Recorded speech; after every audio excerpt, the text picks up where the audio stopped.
27 जानुवारि बे बर'फोरनि थाखाय अभिशप्त सान 1988 आव बार'नाम भुमखा गामियाव प्रथम 7 जन बर' आइजोफोरखौ आसाम पुलिसफ्रा गेंरेप खालामनानै जिनाहारि खालामनानै बर' आइजोफोरखौ लैजाफोनांदों।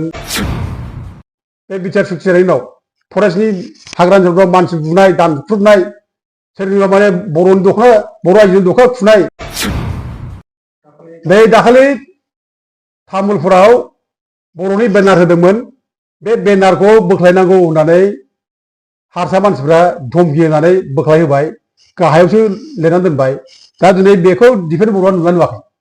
दा दिनै बिनि सायाव मानो जेबो बुङाखै आरो डिफेन्स बर'आ दिनैनि दिनाव रोखा जाबाय बियो इउपिपिएल सरकारनि बे सासे स्पक्समेन।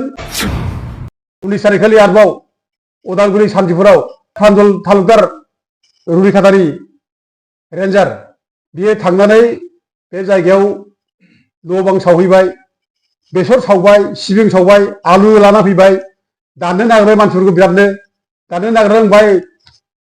माने कुकुर, बर' जाथि कुकुर, सैमा बर'फ्रा होनना बुंबाय, नोंसोर दानथारजोबगोन सुथारजोबगोन होनना बुंबाय, गावथारजोबगोन होनना बुंबाय। दा दिनै बेखौ रायजोफ्रानो बुंदों। दिनै बे खेथ्रआव दिनै डिफेन्स बर'आ सिरि। मानो सिरि? आङो दिनै गासिबो मिडिया पार्सनफोरखौ बरायबाय आरो खुलुमबाय। 27 जानुवारि बे बर'फोरनि थाखाय अभिशप्त सान, बियो खोमसि बर'फोरनि दुखुनांथाव सान। बे 27 जानुवारियावनो 1988 आव बार'नाम भुमखा गामियाव प्रथम 7 जन बर' आइजोफोरखौ आसाम पुलिसफ्रा गेंरेप खालामनानै जिनाहारि खालामनानै बर' आइजोफोरखौ लैजाफोनांदों आरो बर' जाथिखौ लैजाफोनायजों लोगोसे बर'नि बिखा बिख्लोआव दाहा फोनांदों। बे जाथाया आलादा बड'लेण्ड रायजोखौ होबथानायनि थाखाय जानाय जाथाय। आसाम पुलिसा बेबायदि गाज्रि जाथाय खालामनानै आलादा बड'लेण्ड रायजो सोमावसारनायखौ जोफ्लेनो सानदोंमोन। दा बेनिखायनो बे 27 जानुवारिया बर'फोरनि थाखाय गोसोम सान आरो अभिशप्त सान। आरो बेबादिनो नैबे 2020 मायथाइनि 27 जानुवारि, बे 27 जानुवारिया पिस एकर्ड बिटिआर गोरोबथा सान। बे बिटिआर गोरोबथा सानाबो बर'नि अभिशप्त सान, गोसोम सान, दुखुनांथाव सान। बे बिटिआर गोरोबथानि गेजेरजों बर'फ्रा जा पावार मोनबायमोन, जे बिटिसि 6 सिडुल मोननानै जे बर'फ्रा जौगानो लाबायमोन, जे गावनि अधिकारखौ मोननो हाबायमोन, जे एफा एनै बर'फ्रा दावगाबायमोन। दिनै बे दावगानायखौ जोफ्लेनो थाखाय, बे जौगानायखौ हिंसा खालामनानै बे जाथिखौ आरोबाव नासयफिननो थाखाय नैबे नंथारै बिटिआर गोरोबथाखौ खालामनाय जादों। बे बिटिआर गोरोबथायाव बिटिसिनिफ्राय गोहो गोनांसिन जेबो गैया आरो बे बिटिआर गोरोबथाया कनस्टिटिउसननि खुनु धाराजों जायाखै। आरो बे बिटिआर गोरोबथानि गेजेरजों जोंनि मोनखानाय पावार 6 सिडुल, बे 6 सिडुलखौ फोजोबस्रांनो लानाय जादों। बेनिखायनो बे बिटिआर गोरोबथा 27 जानुवारिया बर'फोरनि थाखाय अभिशप्त सान। दा दिनै बे बिटिआराव मा दं, बिटिसिआव मा दं, बिटिसिआव बेसेबां गोहो दं आरो बिटिआराव बेसेबां गोहो दं, बे बाथ्राखौ जोङो रायजो राजानो बुंबाय थानाय जादोंमोन। दा बे बुंनायखौ लानानैनो दुलाराय बर' फरायसा आफादनि आफादगिरि दिपेन बर'आ जोंखौ चेलेन्ज खालामनानै बुंदोंमोन जे बिटिआरआ बिटिसिनिख्रुइबो पावारफुलसिन आरो बिटिसिनि पावारनिफ्राय बांसिन पावार बिटिआरआ मोनदों होननानै बियो गोरायै बुंनानै जोंजों चेलेन्ज खालामनो थाखाय, डिबेट खालामनो थाखाय जोंखौ बुंदोंमोन जे गोरों गोरों एडभकेट हाइकर्टनि, सुप्रिम कर्टनि लाना फै होनना बुंदोंमोन आरो जायफ्रा डक्टरेट मोननाय स्पेसियलिस्ट 6 सिडुलनि लानानै फै होनना बुंदोंमोन। दा जों बिथांनि बुंनाय लोगो लोगो जोंबो बिदि डिबेटखौ जोङो एक्सेप्ट खालामनानै जोङो लेटार हरदोंमोन, खिन्थु दिनैसिम गैया। जों नै लेटेस्ट आगोलाव दाखालि 20 तारिख जानुवारिखौ बिथांनो लास्ट थारिख हरबावनाय जादोंमोन। जे 20 तारिखआव 20 तारिखनि गेजेरावनो डिबेटआ जानांगौ होननानै बिथांखौ बुंनाय जादोंमोन। खिन्थु दिनै बिथाङा जोंनो जेबो खबर होआखै, जेबो जोंनो इनफरमेसन होआखै। बिथाङा दिनै आनज्रायनानै थाबाय। जों बेखौ बुजिबाय। दा दिनै जों नुदों जे बिथाङा जोंनो रायजो राजानो जे बिटिआरआ मा दं, बिटिसिआव मा दं, बे बाथ्राखौ बेखेवनो नागारै, बेखेवनो हायाबालानो, बुंफोरनायनि माने साहस खालामालाबानो दिनै बिथाङा माने 27 जानुवारिखौ एकर्ड डे, पिस एकर्ड, गोजोन सान फालिनानै गाजा गोमजा फालिनानै दिन्थिनो नागिरदों जे बिटिआरआ मस्ट पावारफुल बिटिसिनिफ्रायबो बेखौ दिन्थिनो नागिरदों। दा जाय मानसिया डिबेट खालामनो हाया बिटिसिनि सोमोन्दै बा बिटिआरनि सोमोन्दै, जायफ्रा बुंफोरनो हाया, जायहा बोलो गैया, साहस गैया गोसोआव, दा बे मानसिया दिनै रायजो राजाखौ लानानै बे बिटिआर एकर्डनि सोमोन्दै बाहेरायाव फोथाराव बुंनो थाखाय बेहा मोनबो अधिकार गैया। जेराव गावनो चेलेन्ज खालामदोंमोन डिबेट खालामनायनि, बे डिबेट खालामनायनि चेलेन्ज खालामनायखौ बे माने दिनै रायजो राजानि सिगाङाव बे दिनै गनायनानै डिबेटखौ खालामनांगौमोन। खिन्थु डिबेट खालामालासेनो जे बाहेराफोरा जे दिनै बे बिटिआर सुक्तिनि सोमोन्दै बुंगासिनो दं, बे बुंनाया जेबो नङा। बियो माने बिटिआर सरकार, इउपिपिएल सरकार जायनाखि मावबाय थादों, बे मावनायनि स्पक्समेन हिसाबै बे बाथ्रा बुंगासिनो दङ। आरो दिफेन बर'आ दिनैनि दिनाव रोखा जाबाय, बियो इउपिपिएल सरकारनि बे सासे स्पक्समेन आरो बे सासे दालाल बायदि बे खामानि मावगासिनो दं। आरो बे एबसुनि सासे नेता जानानै बे खामानि मावाखै। एबसुनि मान सन्मानखौ दिनै बे फोजोबस्रांगासिनो दङ। दा दिनै बिथाङा जे जोंजों डिबेट खालामनो माने गावनो खोथादोंमोन, बे डिबेट खालामनो खोथानायखौ जों जे एक्सेप्ट खालामदोंमोन, दा बिनिनो जोंखौ वार्निं होबाय।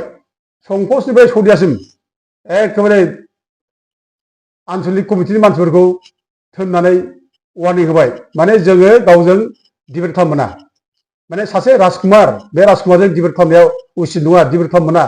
दा जों बे होनबा डिफेन्स बादि राजकुमारजों बोरै डिबेट खालामनो हानो, डिबेट खालामनो मोना, बेबायदि मोनसे नंथारै माने माबा लाबोनाय थ्रिटनिं जोंखौ होनानै दाबायनो दोननो नागिरदोंमोन। दा जों आरोबाव बुंनो लुबैयो जे डिफेन्स बर' नोङो माबोरैहाय बुंनो हायो जे बिटिआर सुक्तियाव जेरै गामि दानख'नायनि जायनाखि दफा, बे दफाखौ भारत सरकारा नंखायसो लेरफ्लादों होननानै बोरै बुंनो हायो? नों बेसेबां मिथ्या खोथा बुंग्रा, नों बेसेबां थगायसुला नोङो? दिनै नों बेखौ रायजोनि सिगाङाव बुंफैनो साहस गैया नोंहा। दिनै बे साहस गैयिनि थाखायनो दिनै जोंखौ बाहेराफोरा माने सोरनिबा थ्रुयै हुमखिनाय, सिगिनाय, नों बेखौ खालामबाय नोङो। दा दिनै डिफेन्सल' नङा, दा नै डिफेन्सनि सासे लोगो आरोबाव बिदिनो गागु एबसुनि नेता, गावनि कलिग, आंनि नाम मख'ला, बे मास्टार मानसि, बे एबसुनि नेता मास्टार मानसि, बे एबसुनि नेता मास्टाराबो बुंदों माने बिटिआरआव गामि दानख'नायनि खुनु माने दफा गैया, बे बाथ्राखौ बुंदों। दा लासिंसिं दा जोंनि एबसुनि नेताफ्रा बिदि मिसा खोथा बुंग्रासो जुदि जायोब्ला, थगायग्रासो जायोब्ला, नों जाथिखौ बोरै देरनो फालाय? बोरै मोजां जानो जाथियालाय? मोनसे गोथार आफाद एबसुआ, बे गोथार आफादनि नेताफ्रा दिनै सैथो खोथा बुंनो नागारै थगायसुला जुदि जायोब्ला जों जाथिखौ बोरै दैदेननो?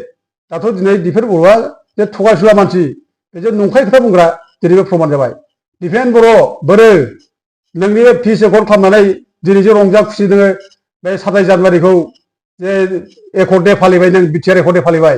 रन्जन दैमारिया मानो जेलाव दं? डिफेन्स बर' बिनि आरोखि लोगोफोर दिनै मानो जेलाव दं? रानथाब फोथाब माबो दाबो बिसोरनि जेबो खबर गैया, दाबो उदिस गैया। आरो जायफोरा बाहेरायाव फैदों, बिसोरनि केसा दाबो उइद्र जायाखै मानो? नों मानो रिप्लाइ होया? बुं। बोरो नोंसिनि बिखा बुलायना बुंनाय रन्जन दैमारियाबो बे बिटिआर सुक्तिनि गेजेरजों उदां अख्राङाव फैबाय होनना बुंलायनाय डिफेन्स बर' बुं। बे बहा दं दिनै रन्जन दैमारि बहा दं? बे जेलाव दं ना उदां अख्राङाव दं बेलाय? बुंनो हागोन नामा? दिनै पिस एकर्ड होननानै बिराद गोजौ फैबाय होनलायनानैसो सिलाय सावलायबाय बिरादनो दुगा दुसिनो। दिनै मानो नोंसिनि दिनाव मानो मानसि गावथारगासिनो दङ? मानो बुथारगासिनो दङ? दिनै गोबां जायगायाव मानसि गावथारगासिनो दं बे बिटिआर सुक्ति जानायनि उनाव। फरेस्टनि हाग्रा ओनसोलफ्राव मानसि बुनाय, दानख्रुबनाय, सोरनिबा माने बर'नि दख'ना, बर' आइजोनि दख'ना खुनाय बे जागासिनो दं। दिनै सोरनिबा मेगन बुख्रुबनाय जागासिनो दं। डिफेन्स बर'आ बबाव थैनानै दं? फंसे बाथ्रा बुङा बियो बिनि सायाव। बे बिटिआर गभर्नमेन्टनि जानानै बे बिटिआरआ मा मावगासिनो दं, मा मावाखै, रायजोखौ फुस्लायनो थाखाय बे बाथ्रा बुंगासिनो दं।